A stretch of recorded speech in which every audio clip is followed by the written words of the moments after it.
Ya Jesosy oeto mifanatreanao androany tsy fahazarana fa tena miaraka amin'ny foko manontolo iombona aminao indray ao anatin'izany hoe fanahy mivavaka zany. Afofa any amin'ny lanitra ny tanao dia misoran'Andriamanitra ny fonao manontolo makasitra azy amin'ny fanahinao rehetra. Ataovy reny ainao ao anaty mihitsy ny asarobidiny fanatrehany hoe tonga eto sika miombo-po ao amin'ny fanatrehan'Andriamanitra. Ray ny anaran'i Jesosy. Tonga eto androany maraina tonga hiainy teny avy aminao. Tsy hitondra mifoko amin'ny fahazarana hoe hiainy tenin'Andriamanitra fa hitondra mifoko kosa hisokatra ho amin'ny fanambarana marina avy aminao. Tonga no fiainana fa tsy hoe tonga eto noho ny valim-bavaka na noho ny amin'ny antony manokana. Zavatra azoko antoka dia zao, efa no amorainao ny zavatra rehetra ho fiombonana aminao.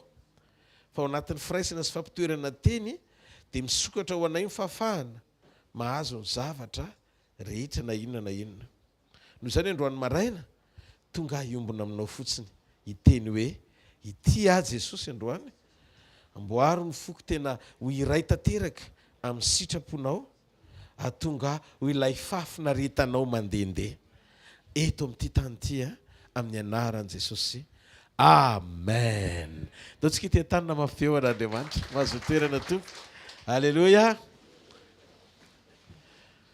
Manambova mafalazena amintsika aloha androany maraina. Amen. Tonga mamangy antsika sy mitsidika antsika eto ny pasteur antsika ny Haute-Savoie, pasteur Rivo Mivady, ireo zareo tonga eo izy mitondra ny Église Lumière any Haute-Savoie zareo. Tena olona mahafatrapo amin'ny fanompona sady be fitiavana be. Mba andramo makany dia hitanareo. Amen. Alléluia.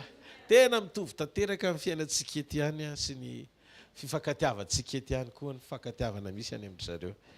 Tena tonga tany fa tonga dia tena taitra mihitsy asesiky ny any pitolo. Miala ao amin'ny fandrinana izy mivady sy ny hevitra misy anazy dia omeny anay fa ny ohatr' izany ny zavatra misy. Atao ahoana rehefa fony mampiombona dia ohatrany hoe satrona omena daholo sy hoe sokatra daholo ny zavatra rehetra. Misaotra ny tompony amin'izany. Zay moa tsy mba mpitoraka voninkazo izy mivady fa miteny fahamarinana fa dia aza mitrikondrika nareo fa zay fahamarinana izay. Alleluia. Ny ilain'Andriamanitra amiko. Zay ny afatra androany. Ny ilain'Andriamanitra amiko. Ny zavatra ilaitsika an'Andriamanitra. Ary ny tena marina mila an'Andriamanitra daholo isika. Fa za teny menareo an'ity secret anankiray ity. Omeo zay ilain'Andriamanitra. Fa rehefa omenao zay ilain'Andriamanitra dia tsy isan'ny olona ampitotototoy zay ilanao an'Andriamanitra tsony ianao eto ambony tany mandra-pialanao eto. Fa napaka-hevitra anankiray ny raisinao androany dia tsahatra ny fitototonao rehetra fa ho raisin'Andriamanitra tanina ny momba anao manontolo. Omeo zay ilain'Andriamanitra ny aminao.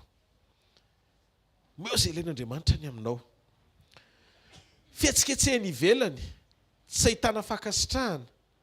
Ny fahalalantsika tenin'Andriamanitra ampiasaina ho amin'ny filatsika an'Andriamanitra fotsiny. Fihetsiketsehany ivelany tsy ahitana ny fankasitran'Andriamanitra.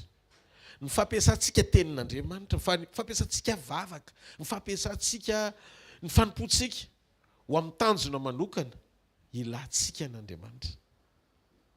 Oné meko ohatra isika ivorontsika malagasy rehetra aiza anaovana toerana fenona tsonjombe, fenona koa mikanja mibaria. Aninona? Anao fidirana anova Madagasikara. Ny tanjona anova ny Madagasikara. Ny tanjona ilany Madagasikara ny fahantrana. Tanjona mba hanisy fisokafana ao anaty fiadanana ny fahorinana iaina ny voaka malagasy. Dia za teteny aminao fa fihetsiketsehana zany.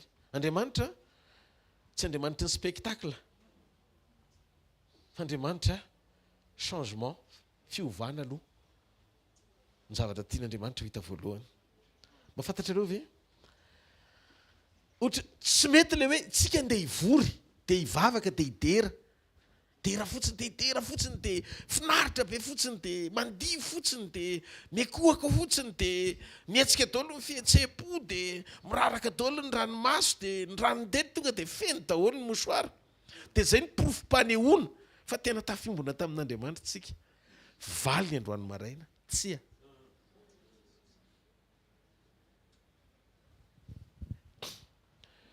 Hozy izy ny ten'Andriamanitra. Ny fanasitranana tany tsy fiderana. Raha ny oloko izay natsoina tamin'ny anarako no avy anetry tena, hivavaka, hiala amin'ny ratsy fanaony. Dia hiaino azy any an-danitra ary amela ny elony. Dia any amin'ny dingana farany vao hoe ho sitraniko ny taniny. Dia hitanareo amin'izay raha vao tsy manome izay ilan'Andriamanitra ianao dia mpanao spectacle sy boum fotsiny eny amin'izay toeram-pivoriana heveranao fa hienoan'Andriamanitra anao. Zao anefa raha misy olona telo mivory amin'ny anarany teo afovoany izy. Fa tsy voatery il se manifester ny présence ho tonga assistance. Aïe. Eo izy fa tsy miassiste fotsiny izy. Tanjona nefa tsy hoe misitraka présence sika fa ny tanjona misitraka ny assistance ntsika na ny fanotronana.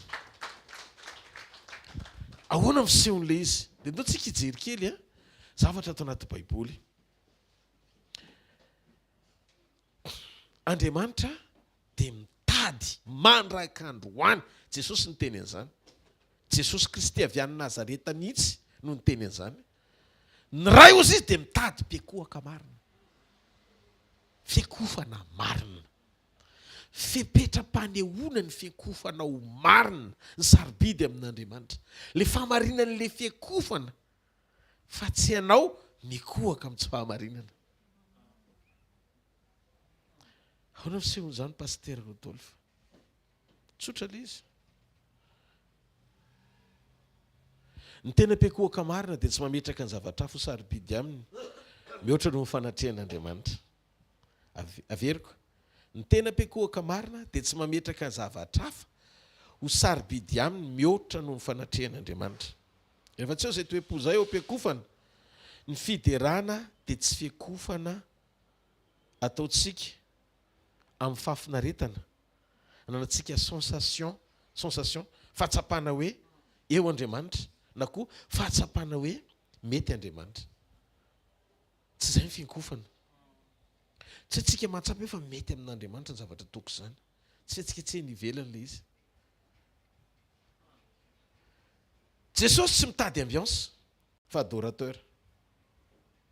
Tsy ambiance no ilaina fa fiakofana marina no ilaina. Ny ambiance amin'ny taonan'ny olona anankiray mety hitondra azy hoe ny filany no mitarika azy ao anaty ambiance. Fa ny fiakofana marina kosa ny taonan'ny olona iombona amin'Andriamanitra. Nao antsika hijery ohatra anankiray. Jereo ta Moïse niakatra tao Sinai 40 jours et nuit. Tsy naharitra ny zanak'Israely fa nanao Andriamanitra saromby volamena ho azy taty ambany. Dia izy ilay olona nampiasainy hanao an'ilay sary olona volamena. Tsy nitondra mpimasy avy any Egypta ry zareo. Fa olona voaositra tao hoe Arona. Voaositra sy voafidy nampiasainy anangana sampy ho azy.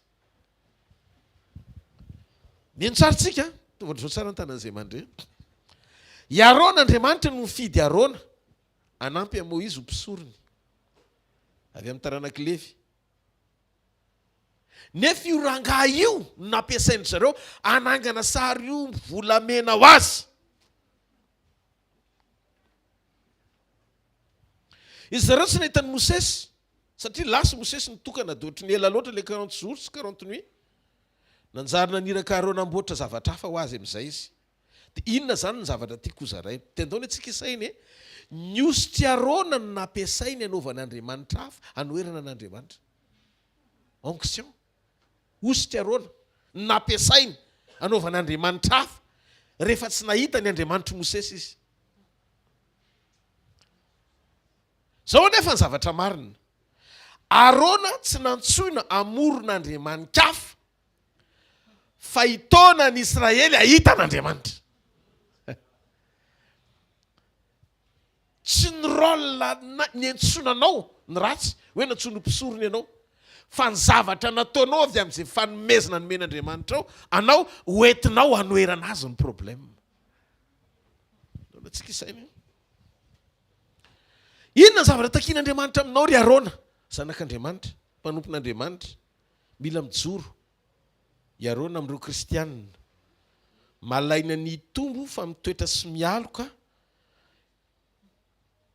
manao olom-bo ositra ho toy ny Andriamanitra kely aloha tonga dia ho azavaiko ty resaka ty ny ilain'Andriamanitra aminao mila mijoro ianao ry Arona amin'ireo kristianina malaina ny tombo fa mitoetra sy mialoka manao olona ho Andriamanitra kely ireo betsaka ny olona te hantehitra amin'ny ositra nataon'Andriamanitra aminao fa malaina ny ombona amin'Andriamanitra tompony fanosorana hitanao tena vitan'ireny olon'ireny mahafovolamena sy volafotsy atao fanatitra iankinina amin'ny zavatra hafa fa tsy mazoto izy ny anokatra ny fonao an'Andriamanitra ny rôlako eto raha mbola zany no mijoro sy mitoro teny eto dia anokatra ny fonao hifankahita amin'Andriamanitra zay aloha voalohany fa tsy hisarika ny masom-panahinao hiantehitra amin'ny fanosorako ny marina na olom-bo ositra na olona tsotra voanantona an'Andriamanitra dia samy mila an'Andriamanitra daholo tsika rehetrarehetra ary baiboly dia milaza fa nofo ao aman-draha rehetra dia tsy maintsy hijoro eo anateny zany mahatonga amin'ny Paoly milaza tsy manana hafatra koatr'izao izy Paoly mihavana amin'Andriamanitra nareo betsaka ny mavita mahafovolamena sy volafotsy atao fanatitra iankinina amin'ny zavatra hafa fa tsy mazoto ny anokatra ny fony sy iray amin'Andriamanitra marina le tompony fanosorana dia inona ny anaran'izay fanatitra zay raha fantatrareo fanatitry ny fanamarina tena fanatitra fe ny fanamarina tena ka ninona zany fanatitra ataonao tsy ny aloava amin'ny fiovam-po dia fanamarina tena zany fa tsy communion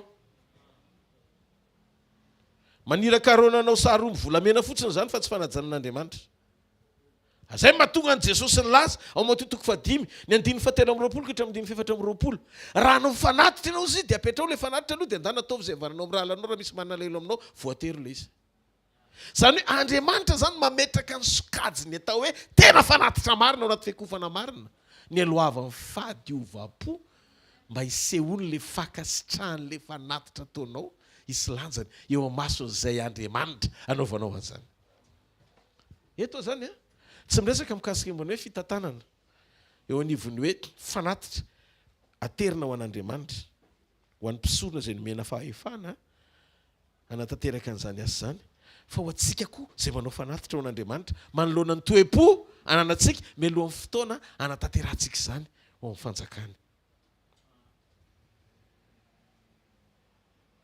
zao zavatra mitranga mila mitandrina isika ndrao misy ao anivon'ny fiangonana ka tonga antsika iainao anaty fifaliana fotsiny ampirisika ny olona anao fanatitra tsy ny eloavan'ny fady tsy ny eloavan'ny toe-po tena hoe vonina ao anaty fiakofana anatanteraka an'izany satria anadinina antsika zany mila fantatsika fa ny ositra men'Andriamanitra antsika dia tsy natao ho amin'ny fanangonana fanatitry ny fanamarina tena fa anangana an'Andriamanitra ny asany avy amin'ny toe-po-piekohaka manaiky ny ampandroso zany ampitiavana tanteraka tsika tsy manao asana sampy akory fa manompo Andriamanitra marina mitiava mafy be ao an'Andriamanitra ny ositra ato anatsika dia natao ampitodika sy tao manany maro iombona amin'Andriamanitra rain' Jesosy Kristy ary ampijoro ny hafa ho an'Andriamanitra rery ny zavatra anankiray afatra tokony apetraka ao andry Arona dia zao hoe Arona mila mailo ianao aza manay koteren'ny olona amin'ny fanatitra anova fampianarana sy angina amin'izay fanao tsy mendrika tokony antsiana amin'ny fiangonana ijoro amin'ny sitrapon'Andriamanitra tanteraka. Matetika rehefa mazoto be ny zanak'Israely manao fanatitra dia jamban'ilay volamena sy volafotsy aroana dia takon'Andriamanitra fa tsy mba ohatran ny Petera sy Jaona rehefa tsy nisy volamena sy volafotsy fa voaka ilay fahasoavana. Hitanao izy nandray ny fifantohana any amin'ny zavatra ananana mahajamba ny maso tsy fakahita amin'ny fahasoavan'Andriamanitra. Le izy any ao anatin'ny Petera ihany fa raha tsy tapaka izy tsy nahiratra ny masony. Isa maraina io rangahy io fa eo ihany fa volamena sy volafotsy dia mitovy amin'ny olona rehetrarehetra ihany. Rehefa manome ny fanomezan'ny olona ianao dia mitovy amin'ny olona na apôstôly aza. Fa rehefa tapaka tsy nananao intsony ny fanomezan'ny olona vao nisokatra amin'ny masonao ay misy réserve ato fa tena mbola mihoatra lavitra no le fanomezana mahazatra. Tiako sokafana masom-pananao raha tonga eto ianao tsy fanasitranana ny ilainao, tsy fahagagana ny ilainao, tsy famoronana ny ilainao, tsy vahaolana ny ilainao. Jesosy Kristy avy any Nazareta no ilainao. Mahafantatra ianao ve fa reo fanomezana natao fanatitra ho an'ny sampy reo dia fahita-pity avy amin'Andriamanitra daholo. Satana tsy manana ninona ho azy azo ny ampiasaina ankoatra ny fon'ny olona azo ny ampiasaina samy mpanjony fo na devoly na Andriamanitra. Satria ny fanomezana rehetra hitan'ny masonao an Jehovah ny tany sy rehetra eo aminy. Avy amin'Andriamanitra andrasony ahoana pasteur tena mba marina velo zany. Ie, mba marina zany marina mafy. Ny Exodosy 12 ny 5:30. Amen. Ary nataon'i Jehovah nahita fity teo masina Egyptianina ny olona ka nomendreo azy izay nangatahaka dia nofohanany ny Egyptianina. Nofohanan'Andriamanitra ny Egyptianina. Avy amin'Andriamanitra daholo ireo volamena sy volafotsy nahazondrareo tany Egypta ireo. Zany hoe Andriamanitra nampahita fity azy. Fa Mosesy sitany na mila lalana n'ilay fanatitra nanambinan'Andriamanitra azy ho any amin'ny sary olona volamena ary Arona voaositra ny nampiasaina anangana an'ilay Andriamanitra hafa. Ka tsy misy opposition-n'olona hoe mpanompo sampy zany no mety etretina hoe reny tena hita miakohaka amin'ny vato sy hazo mihitsiny. Fa misy ny mpitandriny ianao mety efa mpisorony ianao fa be dia be ny mpino mametraka anao Arona mpanangana sary olona volamena tsy mpampitodika any amin'Andriamanitra fa na miantehitra amin'ny ositrao na miantehitra amin'ny fahasoavanao anatinao na mamily lalina ny voninahitra ho any aminao ny ampahany fa tsy an'Andriamanitra tanteraka. Arôno mila miova fo ianao. Ny angatahan'Andriamanitra, ny ilain'Andriamanitra, ny amiko sy aminao. Titarao pura ve ny fikofantsika? Asakare tana zay hoe tena hoe anome izay ilain'Andriamanitra tsika. Andriamanitra manana izay zavatra tadiaviny. Ohatranao manana izay zavatra hitadiavanao an'Andriamanitra. Mila pura ny fiakofantsika. Mila minina hoe fiakofantsika? Mila pura ny fiakofantsika ho amin'Andriamanitra rery. Zany akory tsy midika hoe tsy hanahajolona ianao. Aza matahotra fa tena io ndray pasteur daholo fa mampianatra ny olona tsy non. Ny haja tokony Andriamanitra kosa tsy meko anao. Miaratsiny. Alao tena ho an'Andriamanitra izay tokony ho azy. Fa afaka mifanatsika amin'ny fitiavana. Afaka natao ifanatsika. Fa ny haja ho an'Andriamanitra aza mpitovizina amin'ny olona zany Andriamanitra. Izy rery mato anao teo amin'ny hazo fijaliana. Izy no nikapohana ho fanasitranana anao. Ny hazo fijaliana. Hitanareo rehefa ny tena fiakofana marina dia teraka avy amin'ny fo misokatra manome lanja mihoatra ny zavatra efa vita n'Andriamanitra mihoatra lavitra noho izay ilana ho azy. Mahafantatra ve? Mety tsy miteny ny vavanao fa moana fa misokatra amin'ny masonao. Dia rehefa mahita olona any amin'ny raha lianao jamba ho ampahiratona dia misaora azy ny amin'ilay masonao mahiratra fa aza mifantoka amin'ilay vavanao moana. Tsy mahare tiaka ho an'Andriamanitra.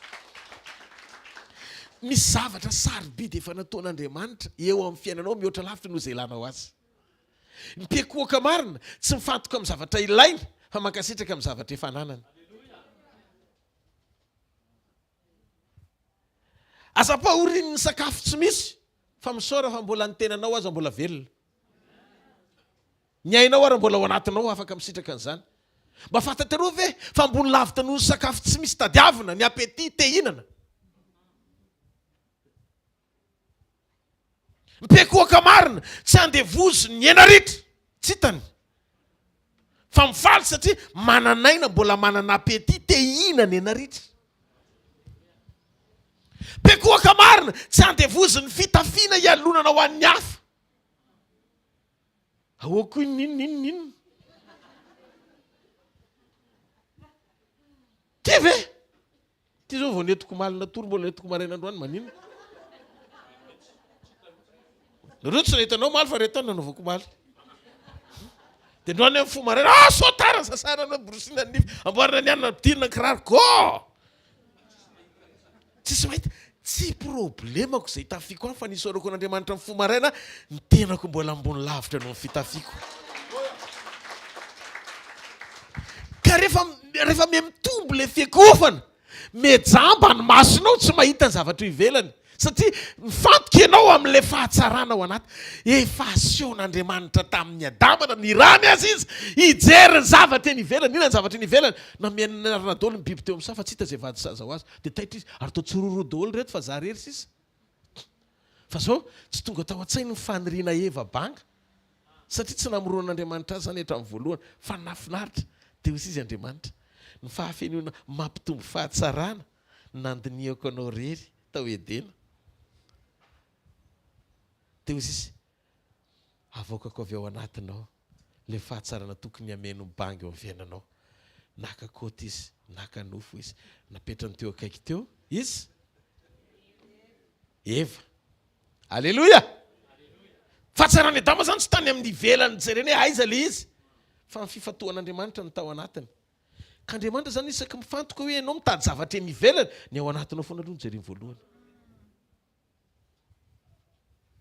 Zay mahatonga Baiboly milaza amin'ny boky Noabolana. Tandremo ny fonao mihoatra noho izay tokony ho tandremana.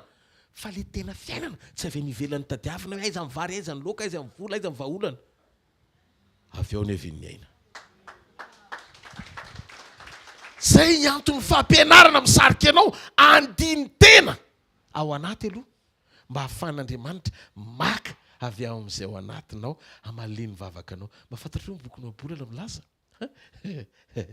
Fa ny fon'ny olona ny jiro hitarafan'Andriamanitra ny efitrefitra rehetra.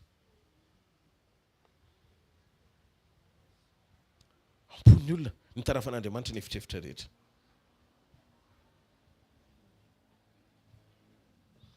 Adinodry zareo hoe Andriamanitra ny nampitahotra sy nampiororo ny Egyptianina.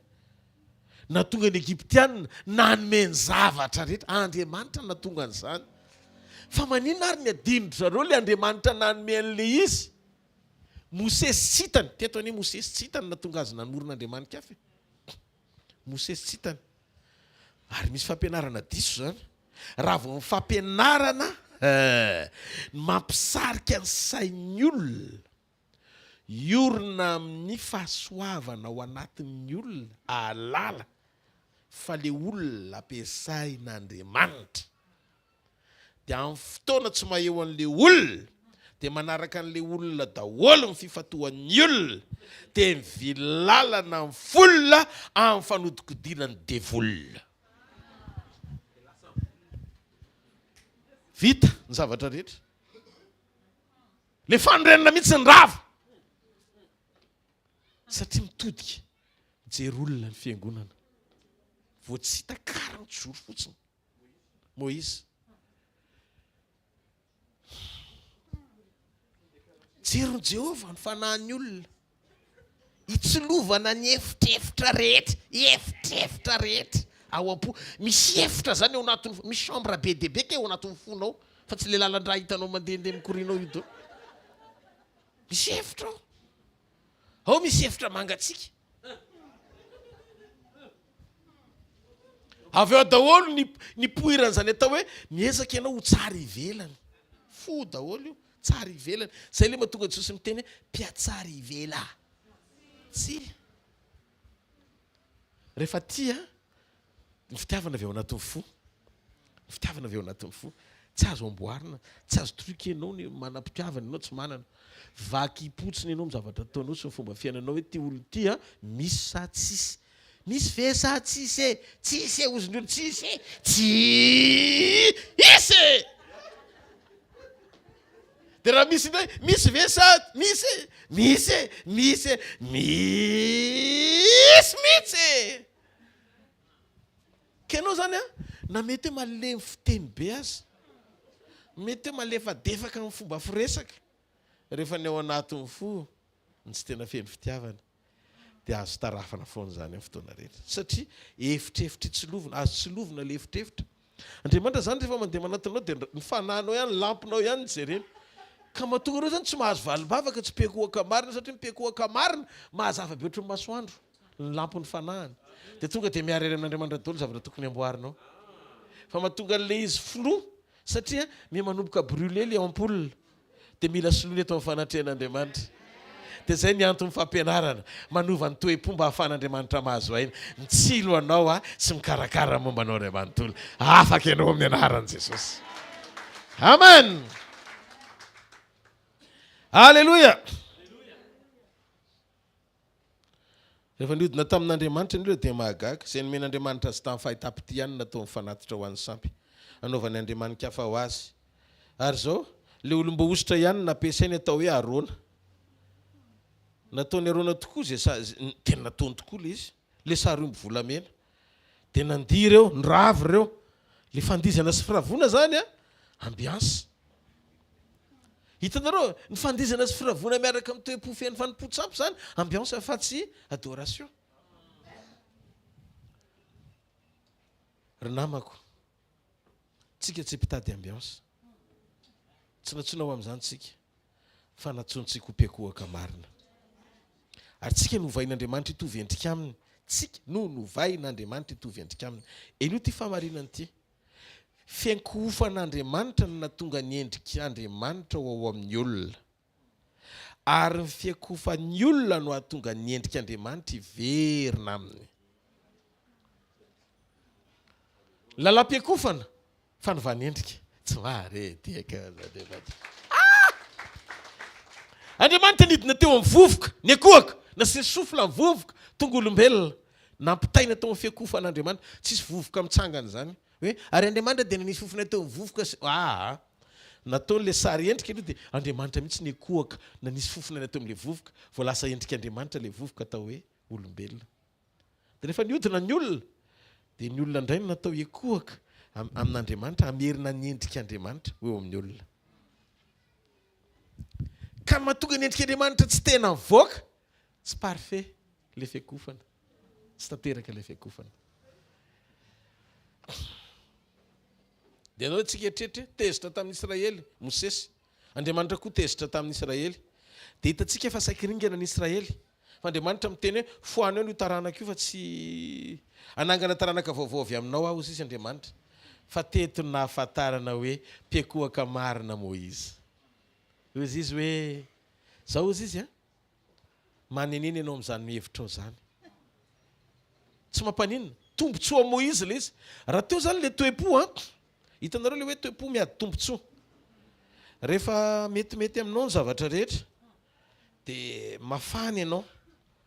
Fa raha vao itsiny ianao amin'ilay zavatra tsy metimety tian'Andriamanitra hananganana anao dia tapenanao, sofinao, fa asisika eo ihany le anao, fa le an'Andriamanitra tsy rarahinao. Niodina ny zanak'Israely, tena tezitra Moizy. Hitan'Andriamanitra fa tezitra tamin'ny fanaony zanak'Israely Moizy, fa tsy tezitra tamin'ny Israely.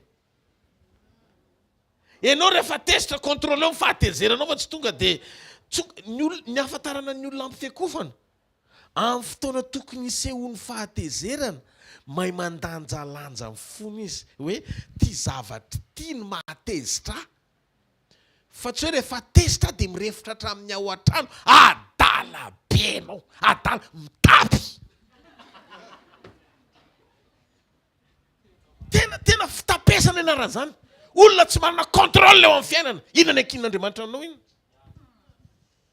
Anakininona aminao Andriamanitra? Quelle responsabilité?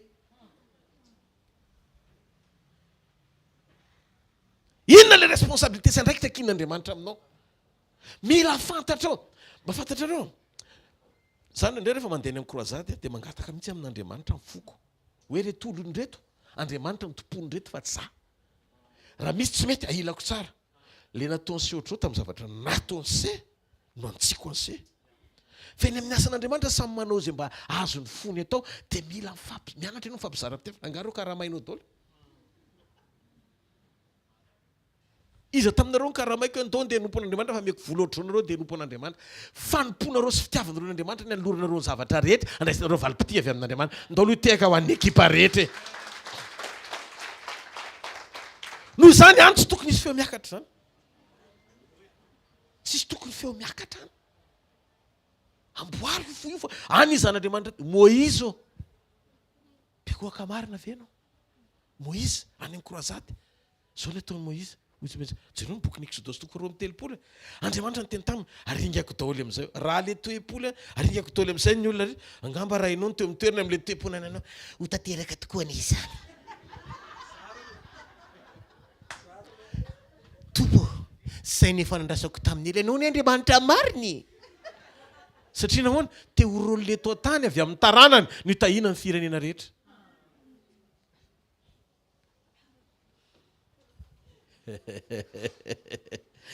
Raha vao te ho boby zany ato.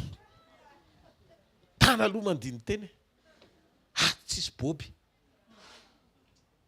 Tsisy boby ato. Ato zay miseho boby ary miary ambany ary. Zay te ho lehibe aminareo no ako mpanompony izy rehetra. No zany ny toeram-pahamboniana ao masin'Andriamanitra. Tsy hainao le tompotompoana tsara vaina ary ambony ary. Lenao tompotompoana petraka eo amin'ny seza fiandrianana.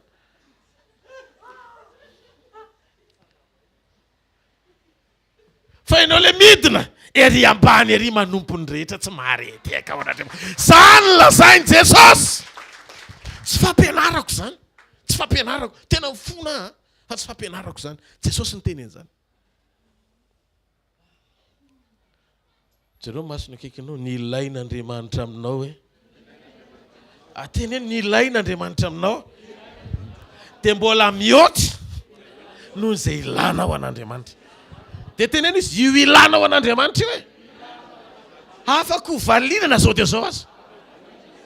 Rehefa ao anatinao izay ilana ianao. Raha ianao izay olona izay dia tiako ianao. Amen. Amen. Halleluja. Tsika rehetrarehetra ny tratran'izany taona.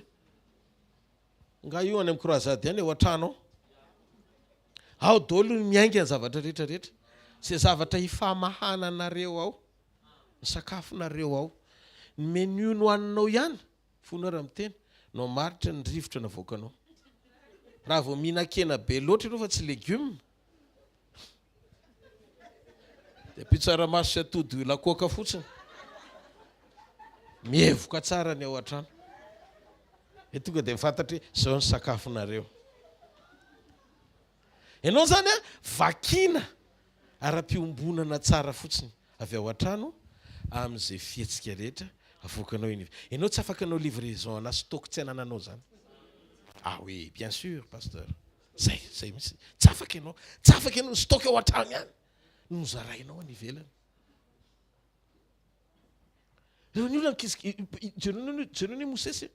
Raha nyteny izy tezitry Mosesy, tezitra izy tamin'ny Israely. Zavera nga 40 jours et nuit mitokana ary ambony ary ho an'ity fireneny ity. Maksitrana ane zany e. Misy raison tonga dia navoakany avy any la natora. Zavatra ndrivapolo alina ny fadiniana tsy nysitrony rano tany ambony tany. Vakiny teo ambony le sarolona volamena daholo. Vaky le idiny rehetra. Vozy amin'izay Andriamanitra za koa pro anao. Tsika Andriamanitra nefa nanoratra an'iny tamin'ny tanany. Fa fo Moïse tsy natazona an'ilay izy dia natsipo ilay izy dia vaky. Azonareo le fiasa amin'ny fo zany. Miompo miaraka amin'Andriamanitra fa contrôle io koa indraindray. Maso test. Fa tsy mahazo mamaky entana. Tsy marety akao an'Andriamanitra. Ny Moïse tena mba lojika satria neretany tao sady tsy netiny nataony zanak'Israely. Fa nenao indraindray na lapoaly na raisinao daholo Varavarana iny mitady hovaky nefa ohatrinona nanangonareo mivady vola ividianana iny vao mba tonga teo iny. Raha vao io fo io ny tsy voafe dia mamaky entana. Dia matahotra ny olona.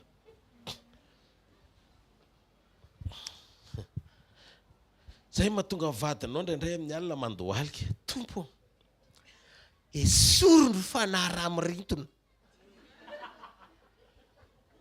Dia indray le fasiahana eny amin'ny teny zavatra tokony tenenina moramora. Azo ataony hoe miteny zavatra. Ny hevitra mety hoe tsy mitovy fa tsy mifanambany ao an-trano. Mialatsiny aloha ohatrany hoe le krizy zany tiako tenenina, krizy na fotoem-po daholo izy. Dia zao nataony Jesosy tamiko. Rodolphe, marary ireny olona ireny. Renao zany le ao an-trano ohatry le tsirairay fa inona koa e? Fa inona foana ianao? Ohatrotry zany reny frazy reny zany aretiny reny. Fa afaka miteny fotsiny tsotra. Zao no kimanana inona le izy? Dia lamina pitiava. Ay ve zay ny tindria? Azo atao ohatry zany. Dia zany hoe dia matota be le firesana ohatry zany. Ohatrany hoe mba milamina zany. Hita mihitsy hoe zanak'Andriamanitra mifampiresaka fa tsy hoe angelikary sy moka. Ny olona zany efa mbe manaraka tsy hoe fitenin'ny anjely ihany. Fa mba hoe ny fiainany koa ohatry nefa mba mampanjelinjely fiainany. Ny olona zany efa ohatry ny anjely. Ny tsika indrindray mba ohatry ny angely maneno angelikary ianao le matory amin'ny alina iny izy manao amin'ny alina. Mila miova fotsika. Mila manino tsika hoe ny ilain'Andriamanitra amintsika ny ova fo anaka azy. Moizy tena tezitra. Rehefa avy tezitra izy dia hozy koa Andriamanitra za koa tezitra mitovy aminao. Zany hoe mifanohana izy mianaka zany le fahatezerana.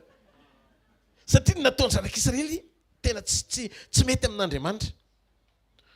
Dia hozy izy manenina ianao amin'izany. Ianao no namoaka andreo zany hoe matsapa lanja ny zavatra natombo niaraka tamin'Andriamanitra. Misy ezaka natombo reo mety tsy tanteraka ianao androany. Misy zavatra raraka tsy indraindray. Faza velo raraka hatramin'ny farany efa ny zavatra natomboka tao dia farano hatramin'ny farany. Dia hozy izy Moizy nakinonao tamiko ny famoahana andry zareo. Tonga teny an-dalana izay. Nisy an'izao eto ve ianao voanary azy? Mosesy moa somary lavalava volo ihany fa tsy nirandrana fotsiny. Dia hozy izy Mosesy hoe tsisy miala eo rasta. Tsisy miala hatramin'ny farany. Non, manenena ianao. Ka zao ny hozy izy Andriamanitra za manana programany aminao. Inona ny programanao anahako? Avy aminao ny nanganako taranaka satria ianao reriny tsy niodina tamiko. Dia hozy izy Mosesy hoe non. Zao ary efa niteny an'izay any ianao. Za atao izay mahavoa anahako. Tery zareo avelao. Dia vitanao manova andry zareo. Tonga dia nitomany Andriamanitra. Mosesy tsy maintsy andefa ny Jesosy. Satria toetra tao aminy nampatsiahivon'ny Mosesy azy. Efa tao amin'Andriamanitra ihany zany. Fa Andriamanitra tetony nahitako hoe Andriamanitra kay tsy mahazaka fahotana mihitsy. Fona raha miteny adinon'Andriamanitra ny fisainam-pahamarinany amin'ny famoahana didim-pandringianana amin'ny mpanota. Mba azonareo ve zany? Adinony hoe mpamindra fo izy. Dia ndray antsika isainy ny andray zavatra kely tsisy dikany mampiarantsika amin'Andriamanitra. Amin'ny alalan'iny fanahy fampitahana. Ny fanahy fampitahana dia fanahy mampiditra anao any anaty avonavona. Fahakalana, tsy fitiavana. Probleman'ny kristianina be dia be. Raha mbola ao anatin'ireo kristianina tsirairay avy ireo, izaho kristianina malala ao amin'ny Kristy Jesosy. Mbola miaina ny fiainako amin'ny fampitahana ny fiainako amin'ny hafa. Dia manana irika foana ny devoly ampidirana fankahalana atao anatiko. Sakan'izay tsy hahafahanao makany amin'ny destin anao. Satria ny destinena ny anjara voatendro anao dia tsy misy ifandraisany amin'izay eo akaikinao mihitsy. Fa Andriamanitra manan-javatra tsara lavitra ao anatinao mihoatra noho ny hafa. Zany ny navoany zanak'i Josefy ny zanak'i tety zany tamin'ny heriny. Hoe navoany zanak'i Jakoba, zanak'i Israely, ry zara kitana. Fa adino mahakitana azy rehefa nampitany fiainany par rapport amin'izay fomba ampiasan'Andriamanitra ny Josefy izy. I Abrahama napahitana hoe kitana ao amin'ny Genesis 1:20. tejereo fa Josefa nampahitana zareo hoe kitana. Rehefa nampahitana hitako ny kitana 12 Israely ny akohoka teo anatrehako. Dia efa le kitana adinony zareo. Fa le fiankofana mifampitana amin'ny fomba ilain'Andriamanitra ny Josefa nanapina masina na tonga azy akahalaza. Noho izany ny fampitanao ny fiainanao amin'ny hafa dia fanao faran'izay tsy mety fa sady mampiraikitra ny fiazakazahanao mahatonga ny fonao badenina be sy ny masonao tsy hitan'izay zavatra tian'Andriamanitra hitondrananao satria misy salobona ao anatinao mampitaly fiainanao amin'ny hafa. Tenenino akaikinao ny teboka voalohany hoe aza mampitany fiainanao amin'ny hafa zany hoe averina mahazo manolo tena mandiny tena eo anatrehan'Andriamanitra mba hisy anokafan'Andriamanitra hoe ny fonao ahita zay antony ilany ianao any amin'Andriamanitra le izy fa tsy eo amin'le akaikinao le izy. Lasa variana reny zao Rianna zanaky Rianna havelao Rianna ananina any dia atseho izy amivavaka mba ho tonga any amin'izay anjara voateny. Ianao ny olona tsara foa tsisy problème zany. Ny anjara voatendry tsy mitovy. Ny anjara voatendriko eo amin'ny lehilahin'Andriamanitra za zao mety misy fotoana mba manana vision hoe tena hoe mba ho dokotera faran'izay tena enjana eto Madagasikara. Zany zao ny anisany batiko dia hoe rehefa misy zavatra zany dia le ilainy ianao fa hoe misy zavatra tsy tafavoaka aty dia mba mivoaka avy any Docteur Rodolphe. Zany latsaka tato. Fa rehefa mahita andreny zany dia misy fotoana midoboka kely foka professeur Yann mahay sy netsitra zao fa tsy tany le lalana. Atsony Jesosy foana ako na eny an-dalana mpanaovana fianarako ary dia atsony ako nga mbola tsy hanao ny asako ihany ianao. Dia zay no tonga aho ohatra zao za zany tena amin'ny antom-pisiko zao io. Amen. Dia hitanareo ahitsin'Andriamanitra foana le lalana ho any amin'le zavatra tena ilana. Dia ianao raha mihaino ny zavatra toriko tsy possible ianao tsy arake marina ny zavatra lazaiko fa manino ianao tsy miova fotsiny. Tsy anjarako tsoro zay. Anjaranao sy mifanamasina zay. Tandremo rehefa miteny Andriamanitra hoe tandremo mampitany fiainanao amin'ny hafa dia aza mampitany fiainanao amin'ny hafa zany. Ny ilain'Andriamanitra antsika ho pekohaka marina. Ahoana ary le pekohaka marina? Le pekohaka marina dia pekohaka natao hametraka lanjan'ny fisian'Andriamanitra eo fiainany sy ny nataon'Andriamanitra ho ambony lavitra noho ny zavatra rehetra ilany azy. Zay zany toe-po voalohany efa lazaiko teo. Faharoa ny pekohaka marina tsy ho latsaka mihitsy hampitany fiainany amin'ny hafa amin'izay zavatra iainany ety ambony tany satria fantatry le pekohaka marina fa fihefaran'ny zavatra rehetra dia ho taimboraka daholo. Fa ny pekohaka marina dia mametraka ny lanjany mandrakizay no ty hita maso ity. Ny pekohaka marina ny andray dia zahana toetra eo am-pandraisana sy zahana toetra koa eo am-panomezana. Misy fotoana zao ianao maso be dia hoe faly be anao normal satria tsisy olona tsy faly zany rehefa nahazo zavatra.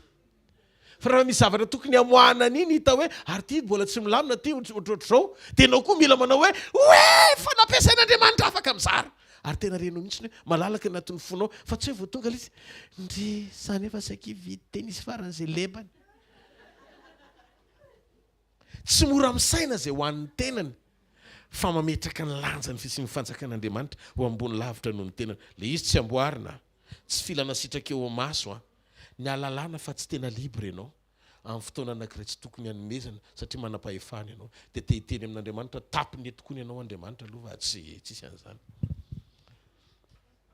Fa dia rain'Andriamanitra rain' Jesosy Kristy avy any Nazareta fa tsy ho voafandrika izany ianao mandrakizay satria ny ianao fanjakan'Andriamanitra tsisy afaka akasika io fanjakana eo alohanao io mihitsiny satria io ny miandry ianao mandrakizay. Ny olona rehetrarehetra afaka mety afaka tsy mety avy aloha tsy ety any zay tsy ety avy aloha ety any zay ety fa ianao sy Andriamanitra hatramin'ny farany ny tsika sy anao hatramin'ny farany. Dia zao ozy izy tamin'ny Abrahama zao mavita mahafantatra ny lanja niniry iny hoe nafoko izay maminy foko ety de nomeko Abrahama rery ny mavita manao an'iny. Za aloha mahita hoe Abrahama navita an'iny. Nandao ay azy izao rehetra izao sa tsy alaminao. I Abrahama nafaly iaho malahelo tsapany Abrahama hoe teo foana ianao. De ndao antsika isainy ahoana ny mahatonga antsika hanana an'izay fantakaran'izay hoe ty le tena fiakofana marina. Paoly ny teny f'Andriamanitra rain' Jesosy Kristy izy izay tsy niaro ny zanany lahy tokana fa natolony sy nomeny mba hamonjy antsika. Romanina 8:32. Tsy omeny maimaim-poana miaraka amin'ny Jesosy koa va ny zavatra rehetra. Mahatonga ny kristianina tsy tena afaka misitraka ny zavatra rehetra satria tsy nanome lanja izy ny asarobidin'izay fanomezana nomen'Andriamanitra azy. Ahoana ny alalako hoe tsy nanome lanja ahako. Matetika Jesosy rehefa ilaiko vao tena mivavaka aminy a. Tsy manome lanja azy ianao zany. Ilainao amin'inona? Ilainao mivalim-bavaka, ilainao asony fiainanao, mararirary kely de mila fanasitranana. Ohatr'izay foana filanao aminy mampirisika anao iraikitra aminy sy tady aminy isan'andro.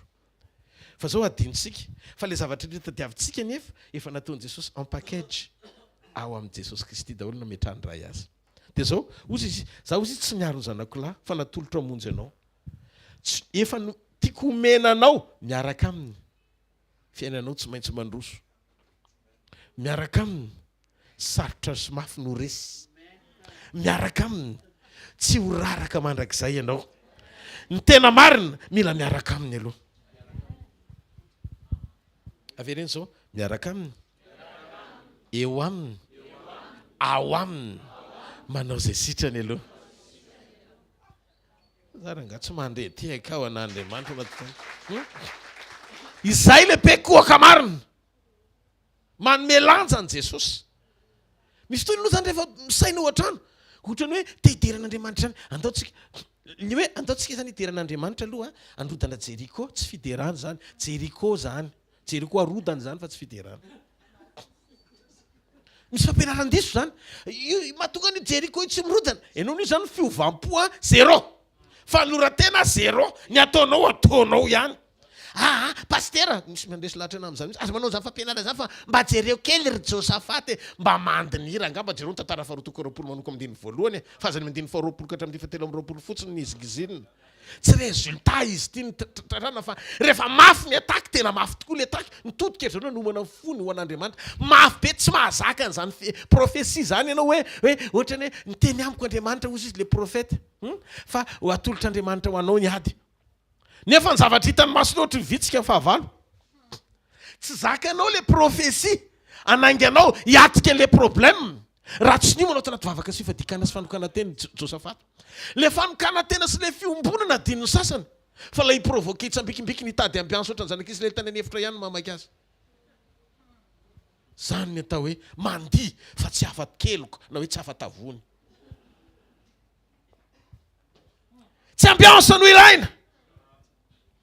Communion. Averiko tsy napozony zareo ny fandringana tsy hitany zareo mialoana ny fandringana samy fandringana izy rehetra. Tsy hitany zareo mialoa. Fa ny fony nampiasain'Andriamanitra nampidina fanotronana hatonga an'Andriamanitra ampifamatotra sy ampifandrafy ny fahavalo izay nitonga nanafika azy satria mety ny fony. Amin'izao le izy lasa tambarotra efa hita. Zao natan'Andriamanitra tany aminay aloko manao an'izao fotsiny dia zao ne afaka manao an'izao foana. Halleluja. Tsy ambiansa no ilaina. Fa communion. Fa misy fotoana tena renao mihitsy amin'izay. Mafy be le ataky ery dia ny hanehoana fa mitsahatra ianao dia ianao mifaly eo amin'Andriamanitra. Dia raha vitan'Andriamanitra le fifaliana dia mitodika Andriamanitra mijery hoe tsisy hevitra. Fa tsy maintsy hiditra tsetra satria misy fatokiana hitako manomboka tafatoetra eo amin'ny fiainan'ny zanako. Izay le pekoaka marina. Mila mamelatra latabatra ho an'i Jesosy tsika. Velaro aloha ny latabatry ny communion. Fa rehefa mivelatra ny latabatra dia nositra diloilo eo an-tampon-dohantsika Andriamanitra. Velaro ny latabatra ahafaha mitoetra eo amin'ny fiainanao, ahafaha mitoetra eo amin'ny ankonanao. zay na tonga amin'ny Maria afaka nakasika ny lohan'i Jesosy fa tsy Petera nakasika ny lohan'i Jesosy, tsy Petera, tsy Jaona, tsy Jakoba fa zao mahagaga fa zay ny nasitaran'ny Maria indray. Maria rery nakasika ny lohan'i Jesosy nanositra diloilo ny lohany. Nahoana? Satria avy amin'le fiakofana marina tao am-pony tamin'ny fitiavana an'Andriamanitra. Ary Jesosy lava be, tsy afaka hanositra diloilo Maria dia ako hoe ametohatra e. Fa tsy maintsy mipetraka aloha Jesosy vao afaka nanotsaka diloilo teo amin'ny lohan'ny Maria. Ny dikan'izay fiakofana marina manome seza fiandrianana ahafahan'Andriamanitra ho tafatoetra eo amin'ny fiainanao. Ary mpiakohaka marina dia amen'Andriamanitra autorisation sy fahafahana hikasika ny lohany ka hatrany amin'ny tongony. Izay tianao hikasihana an'Andriamanitra dia azonao kasihana amin'ny alalan'ny fanekenao hamoaka fiakofana marina avy ao anatinao. Velaro ny seza azo ain'Andriamanitra dia ho tahina amin'ny alalan'ny fiakofana marina ianao. Amen. Iny efa nilazaiko foana hoe Andriamanitra ny mpiakohaka voalohany. Dia rehefa tanteraka Adama tamin'ny fiakofana, ny fiakofan'Andriamanitra tonga dia parfait Adama, tsisy nininankanina. Dia rehefa tianao no parfait ao anatrehan'Andriamanitra indray, miakofa indray aminy. Mamerina le endrika amin'izay. Dia ilay fiakofana marina zany teraka avy amin'ny fanekena ao anaty anome sy anefa sy andrasan'Andriamanitra. Amin'ny toe-panaharaka an'Andriamanitra. Raha taloha no mety zatrazatra mangalatra dia aza zatra an'izany tsony. Mety mangalatra satria mahantra amin'ny firenena. Aza mangalatra. Raha samy ho tsaraina ihany ka hialy eto tany, aloha zavatra tsara no anana fa tsy hoe hitanao raha vao mialy eto andao mba sokafako ny sainareo e. Tena miteny an'ity teny ity ahako, tena miteny an'ity teny ity. Ny mahatonga ny olona anankiray na kristianina sisy tsy miova fo fa mbola miaina ao anatin'ny alatra, soloky, langa, mandeha daholo ny zavatra rehetra zoli ozy izy ny vazaha amin'le hoe miaina ao anatin'ny toe-po sy toe-panahy hoe rehefa mahomby eto tany dia izay ny fanamperana. Tena mitsotra aminao fa mody kristianina fotsiny ianao fa hate. Riska ny mandrakizay ianao satria ianao tsy mino akory aorian'ny fahafatesana mbola isy fiainana. Fa raha tena misaina ianao io mitoerana misy ianao io aorian'ny fahafatesana misy fiainana, dia nizao ianao dia namboatra ny fiainanao mba ahazoanao antoka ny mandrakizay ianao. Zay mahatonga Jesosy niteny hoe miambena. Ahoana fipetraka ilay izy? Ndao tsy kisainy hoe tapitra nangononao anao daholo Antananarivo, afaka amin'ny herinandro vidianao hatramin'ny lapan'ny tanàna satria mpanambola ianao.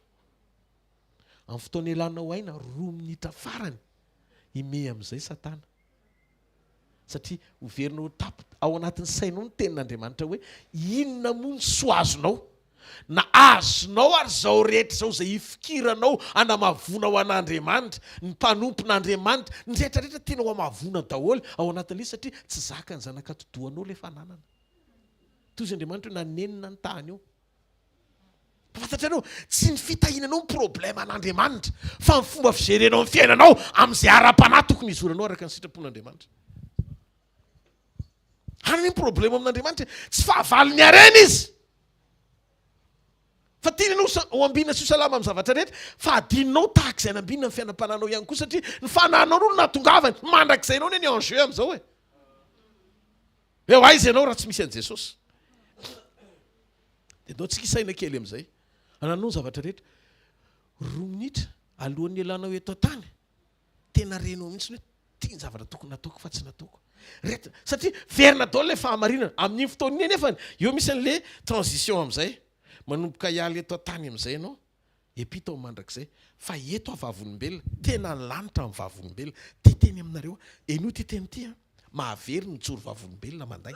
Za efa teo am-pandriana, niala tao anatin'ny vatako ahako, dia hitako ny tenako. Dia tao anatin'io tena le fahatsapako ohatr'izao mihitsy ny ainako niala tao anaty vatako. Zany hoe vatako zany tonga dia hitako hoe carrosserie. Io mampanotatsika menakavy io. Ary io nefany tsy maintsy olo, tsy maintsy. Dia ny mena fahafahana ianao mbola iainao anaty vatana androany. Raha Jesosy tompo sy mpamonjy ny fiainanao, aza mamazivazy ny fiainam-pananao zany fa raha vao mialy eto reto tsy tiako isanenana raha. Tamin'ny fotoana ny alako aina, za efa niala aina koa.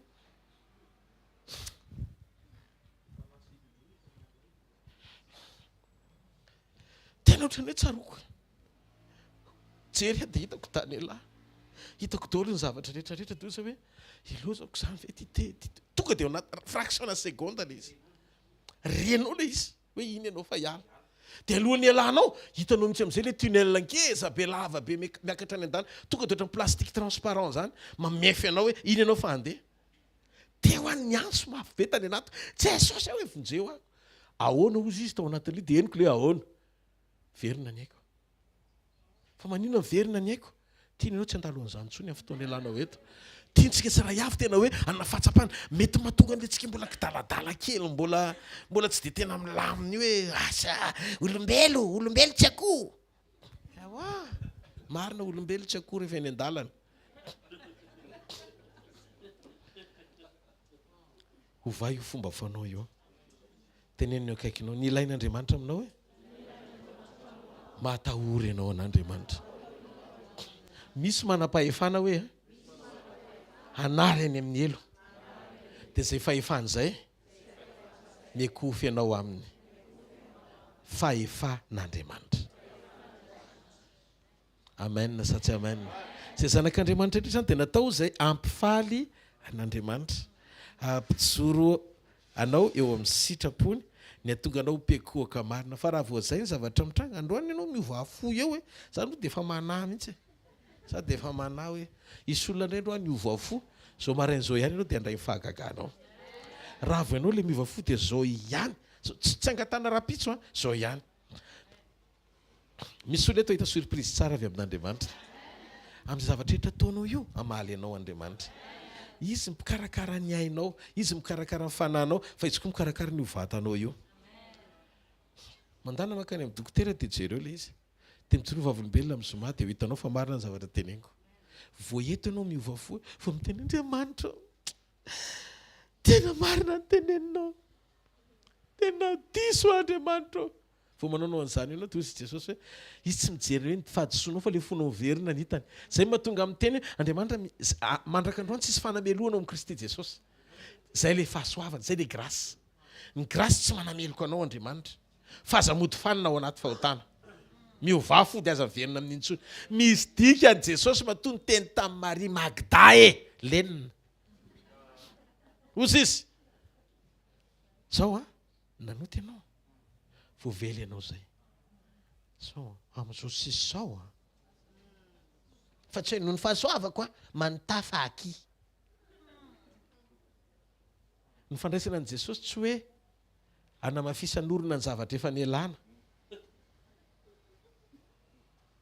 aza miaina mifanao teo aloha intsony fandrao ratsy kokoa noho ny teo alohany raha io hono izy fa tsy ho anjaranao zany amin'ny anaran'i Jesosy tsy angany amin'ny toerana misy antsika tsiray avy asandrataony amin'ny lanitra ny tanao dia misaora azy mifonao manontolo andraisanao tsodrano avy amin'Andriamanitra sotra raiko no ny fitiavanao sy ny famindraponao androany zay dia nomenao teny fiainana mety marary anay za manokana Andriamanitra misy fotoana tena rehefa mandray ny teninao dia mahatsiary hoe maharary zay miprofo hoe misy mbola amboarina koa na atao anatin'izao lehilahy zay irahanao hitondra ny teninao zao aza tsisy marina zay rehetrarehetra na iray aza Jesosy manana an'izay mety hoe tandrify anay tsiray avy ary rehefa fahotana dia fahotana tsy misy tokony anam-pahatsapana hoe za mpanota be indrindra fa zay rehetrarehetra mety samy manana ny anjara zay mety hoe tianao anotsinanay androany tonga izay tao anatrehanao miaraka Jesosy tena fona raiko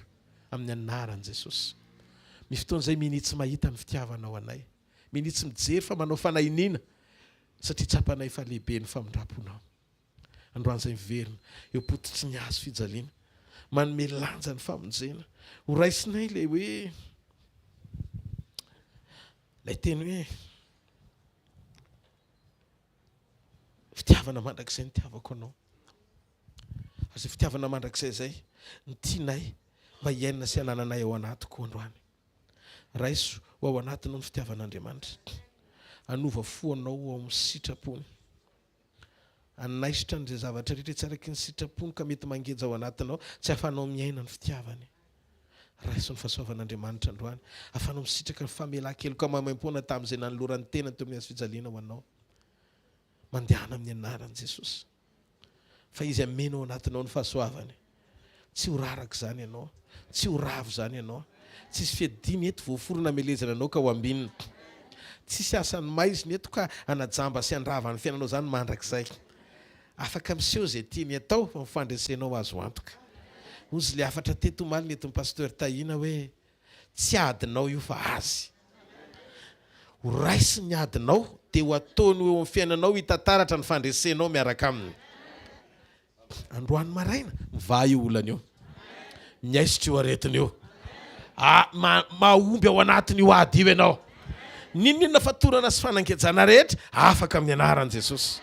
Androany maraina ijoro Andriamanitra ilay fanotronana feno voninahitra ho anao. Mahita androany hosoloany fifaliana ny alahelo, hosoloany fiadanana fitebitebena, hosoloany firavoravona izay mety fanahina rehetra ao anatinao. Mandehana fa izy amatika ny zavatra rehetra ho miteny amiko Andriamanitra fa androany maraina hiasa Andriamanitra anisy transformation amina fiainan'olona anankiray. Ary eto olona io androany maraina rehefa miteny Andriamanitra dia minohy ianao fa miteny izy. Eto ilay olona androany nisy transformation ho an'izay olona izay androany. Tena fanovana radikal.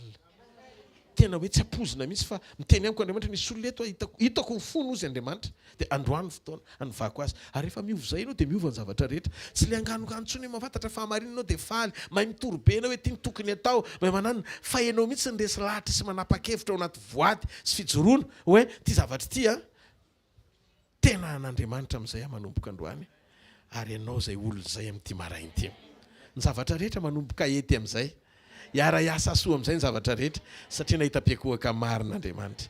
Izy mpiakohaka marina io tsangany ny tanany. Manomboka androany Andriamanitra dia aza hidina ary manomboka androany Jesosy ho fenoko ny fepetra izay andrasana ho amiko atsafidy atateraka ny mampiakohaka marina. Ampio fanahy masina, fantatra fa manampy isan'andro ianao, atateraka ao amin'ny tenin'Andriamanitra amin'ny anaran'i Jesosy. Amen. Mahazo toerana vetivety ary te-tanana mafy eo an'ny tompo. Halleluja. Anao fanatritsika eo an'Andriamanitra. Amen. Anao fanatritsika eo an'Andriamanitra dia tovy amin'ny fonao fa izay manao am-pifaliana anao akasitrahany. Sady ao fanatitra antsika tsy le fanatitra tany anefitra akory. Donc tsisy risque io. Amen. Halleluja. Fanatitra ny eloavan'ny révélation sa tsy zany? Tena feno voninahitra. Ny zavatra rehetra atao tsy inona miafy no ambadiky ny fanambarana daholo. Ary rehefa manambara zavatra antsika Andriamanitra dia tsy misy ataontsika ankoatran'ny makato azy. Maninona hoe makato azy. Azadino fotoana antsika rapitso eto fotoam-panambinantsosy fitahian'Andriamanitra ao amin'ny tokantranontsika. Iarahana amin'ny maman chérie Viviane. Alléluia. Dao no te-tana mafy eo atovy. Toana irana amin'ny rapitso izy mariva etsy amin'ny tranopokon'olona Analakely tsika fotoana spécial ho an'ny ministèrantsika le izy satria ao anatin'ity 50e ity dia manao giftana pratika foan'Andriamanitra isaky ny vita fivoriana. Amen. Tika zay voarainy teny tonga dia pratike-tsika raha tianao hitanetsika Andriamanitra n'ity tapatapataony ity. Satria ny abakoaka moa milaza fa rehefa tsapatafaky ny taona eo izy manomboka ny volana Jolay eo manetsika ny heriny izy sy ny famondrapony. Noho izany tsika manaika fa tafiditra soamatsara amin'ny volany hetsika Andriamanitra amin'ity tapataona faharoa ty. Noho izany raha tianao Andriamanitra hetsika eo amin'ny fiainanao dia mihetseho an'Andriamanitra avy omponao. Zay le hoe meo zay ilainy. Zay mahatonga ny Davida rehefa miteny miasa saina, inona renao valiko an'i Jehovah noho ny soa rehetra izay nataony tamiko. Raha vao ny olona ny tsara communion, ny saina zay ho an'Andriamanitra foana. Ny anankiray indray hozy Davida, Jehovah mpiandry tsy manan-java mahory dia tsy manan-java mahory tokoa ve izy? Fa oriana firy ny anjady tamin'ny firena firy nanaovan'ny Saoly azy, tsy reny fangiforiana rehefa tsara communion. Fa mahatonga anao vao moka kely ho manaikitra. Communion. Averane communion. Mety be. Amen. Alléluia. Raiso aron-tsodrany amin'ny anaran'i Jesosy. Ny sabotsy herintsika eto. Eto tsika ny sabotsy heriny. Sabotsy zao. Ny sabotsy zao isika entondray zany ray syntsodrana zay tononoko amin'ny anaran'i jesosy hitanareo ny jehovah ka hiaro anareo ampamirapiratra ny tavany aminareo ny jehovah ka mindra fo aminareo ananatra ny tavany aminareo ny jehovah ka menareo fiadanana mandalo amin'ny anaran'i jesosy ndre eniko Andriamanitra amin'ny teny hoe ambara ho aminy fa tia azy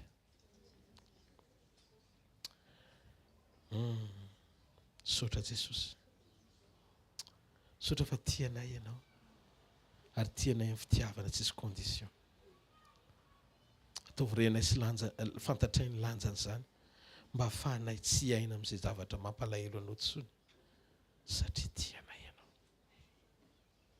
zareo ny fahasoavana Andriamanitra